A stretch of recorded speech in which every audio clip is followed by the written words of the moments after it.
Bonjour tout le monde. Donc c'est parti pour l'histoire du jour. Voilà, je vous présente Le trésor de Monsieur Okamoto, donc un livre écrit par Olivier Deveau et illustré par Muriel Carminati.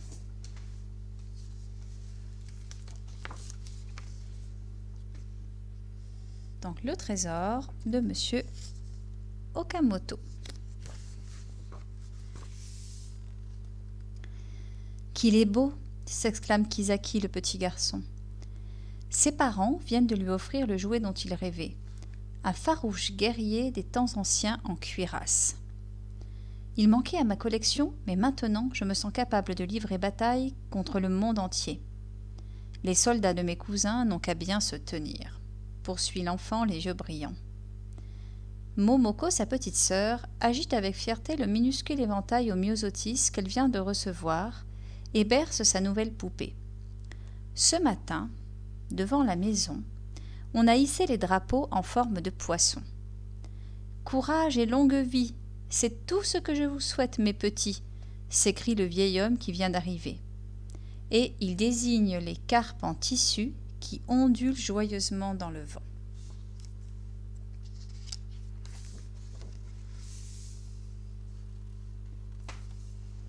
Lui, c'est Monsieur Okamoto.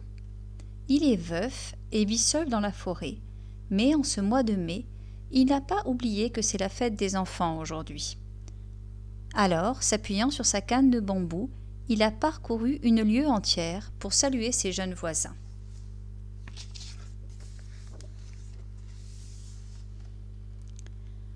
De ses doigts tremblants, il dénoue son baluchon rapiécé et tend aux enfants des poignées de petits cônes remplis de confiture de riz au grain de soja. Ayant saisi les délicieuses friandises, Kisaki et Momoko s'inclinent profondément plusieurs fois en chantonnant leurs remerciements.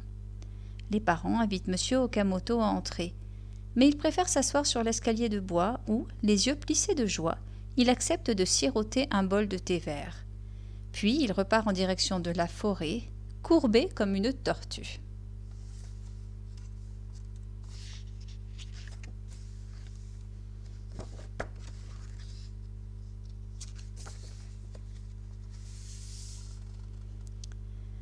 C'est le travail dans les rizières qui l'a rendu ainsi, soupire la mère.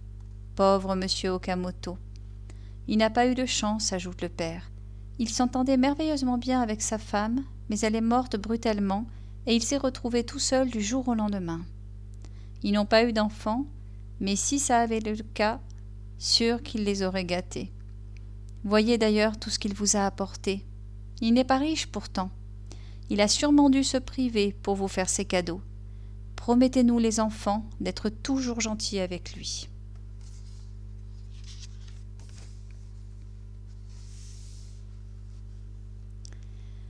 À l'heure de la sieste, Kisaki et Momoko font coulisser la porte de leur chambre et, à l'abri des regards, ils sortent pinceau et godet d'encre. Kisaki s'applique et, sans trembler, il peint un bel œil à leur statuette porte-bonheur, un bonhomme en papier mâché tout rond et tout rouge. Puis Momoko prononce leurs vœux à haute voix. « Nous souhaitons que Monsieur Okamoto, qui est si généreux, trouve un trésor. Exauce notre vœu, honoré Daruma, nous t'en serons infiniment reconnaissants. » Ils contemplent la statuette qui leur sourit et semble leur faire un clin d'œil. Et puis il est temps pour eux de baisser leurs paupières de porcelaine.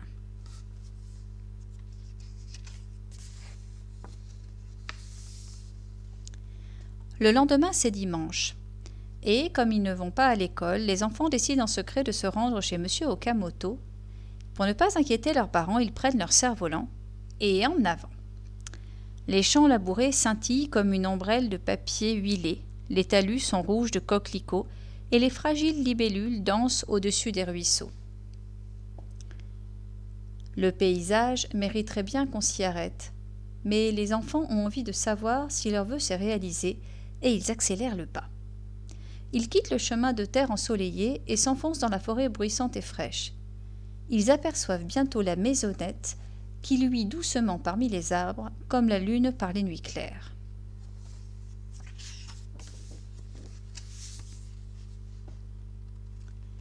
Il règne un tel silence que la fillette a brusquement peur. Pas le moindre bruit en effet. Kisaki fait signe à sa sœur de se taire et les voilà qui avancent sur la pointe des pieds. La porte est entr'ouverte et l'on distingue maintenant de sourds grognements. « Ah, il fait la sieste !» murmure Kisaki soulagé. « Et il ronfle comme un poêle à bois !» ajoute la petite en pouffant de rire. Monsieur Okamoto fait-il de beaux rêves parce qu'il vient de trouver un trésor, comme les enfants l'ont demandé à Daruma?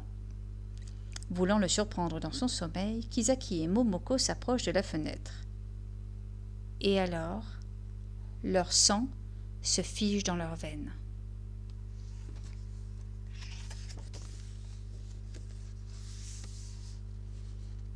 Dressé sur ses membres postérieurs, un énorme ours noir au pelage hirsute tient un pot enfoui dans ses pattes et y introduit son museau en agitant la tête avec fureur.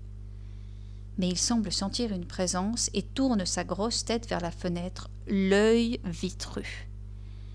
Terrifiés, les enfants n'osent pas faire un geste. C'est la première fois qu'ils voient un ours. L'animal, cou tendu, paraît humer maintenant le plafond, puis dans un soupir, il reprend son activité interrompue.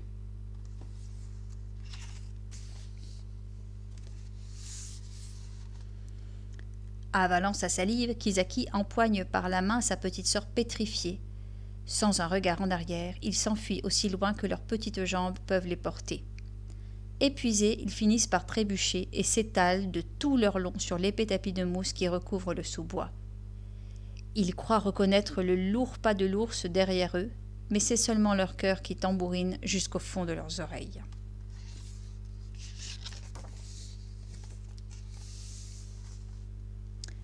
Après un moment, ils décident de se remettre en route. Mais où est passé Monsieur Okamoto? Se serait-il sauvé? Et où le retrouver dans cette immense forêt? Ils commencent à avancer parmi la multitude d'arbres et d'arbustes qui les entourent. Le plus petit craquement les fait sursauter. Et s'il y avait d'autres monstres poilus cachés derrière les troncs et les buissons? Ototo Koichi! Ototo Koichi! Le cœur serré, il s'arrête pour écouter le cri du coucou qui pleure après son frère disparu.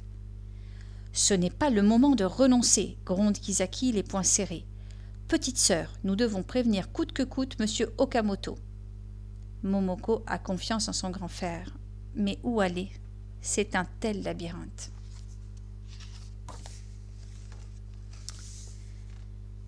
Ayant atteint la lisière de la forêt, ils aperçoivent une rizière et ses épouvantails. Les larges faces blafardes grimacent à tout vent, mais aujourd'hui, toutes sans exception, se tournent vers le sud.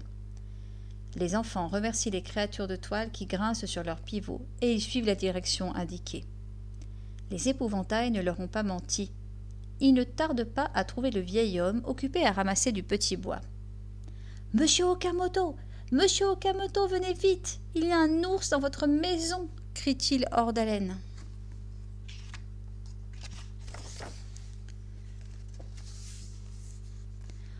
L'homme arrête son travail et leur adresse un sourire. « Ne vous en faites donc pas, il n'y a rien à craindre, les enfants. »« Mais il faut le chasser, c'est un animal dangereux !» insiste Kisaki devant la tranquillité du vieil homme. « Écoutez, les enfants, l'ours habite la forêt comme moi. Chasse-t-on une voisine qui vous honore d'une petite visite ?»« Une voisine ?» s'écrie-t-il stupéfait. Monsieur Okamoto rit de leur surprise. « Je la connais bien, allez, je l'ai croisée plusieurs fois et elle ne m'a jamais fait aucun mal.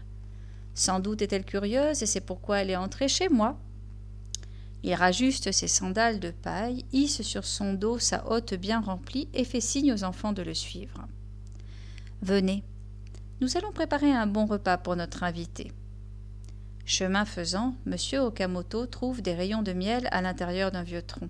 « C'est notre amie qui va être contente, se réjouit-il en les emballant dans des fougères. » À leur tour, les enfants aperçoivent de bons champignons et se précipitent pour les ramasser.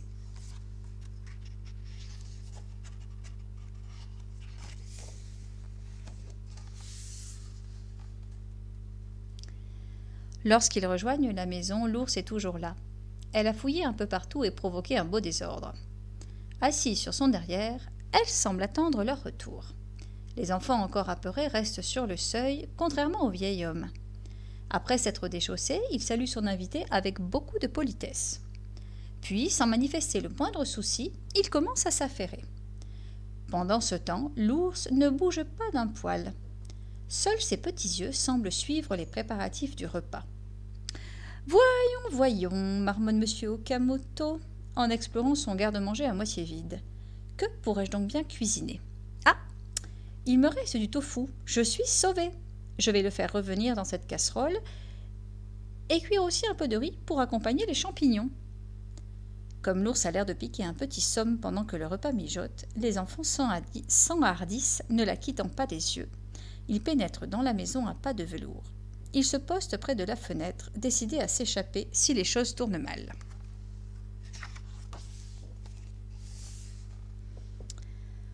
Lorsque tout est prêt, M. Okamoto prie humblement sa visiteuse de bien vouloir goûter au plat qu'il lui a préparé.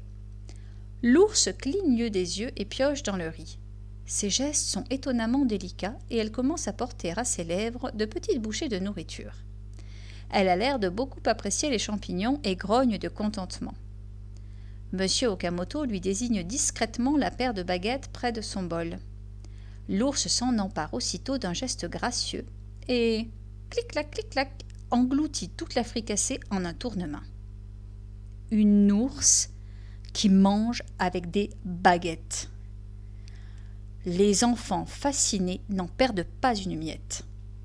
Finalement rassuré, il s'avance et sur un signe de tête encourageant du vieil homme, lui présente le bon miel sauvage récolté en forêt sur le chemin du retour. Elle secoue la tête de joie et grignote la sucrerie en se pourléchant les babines.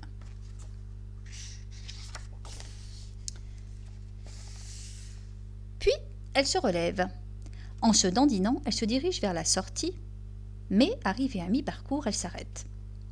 Leur jetant un regard humide, elle gratte doucement une latte du plancher. Que signifie cela ? Perplexe, le vieil homme hausse les sourcils, mais les enfants, eux, pensent avoir deviné. Dès que l'ours a quitté la maison, il se précipite et Kisaki pèse de tout son poids pour soulever la lame de bois.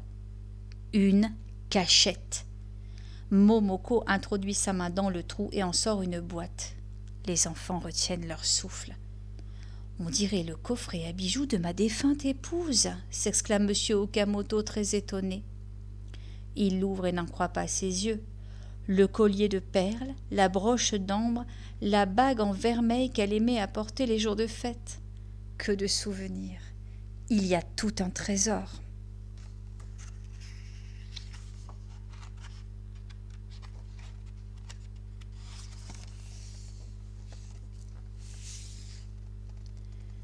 Ce soir-là, dans leur chambre, Kisaki peint l'autre œil de la statuette porte-bonheur puisque leur vœu a été exaucé. « Tu sais ce que papa m'a appris sur M. Okamoto et sur Madame Okamoto. Il paraît qu'elle était très gourmande, lâche Momoko. »« Comme l'ours alors ?» Ils éclatent de rire. « Allez, il est temps de dormir maintenant, intervient leur mère. Et elle vient rajuster tendrement leur futon en leur déposant un bisou sur le front.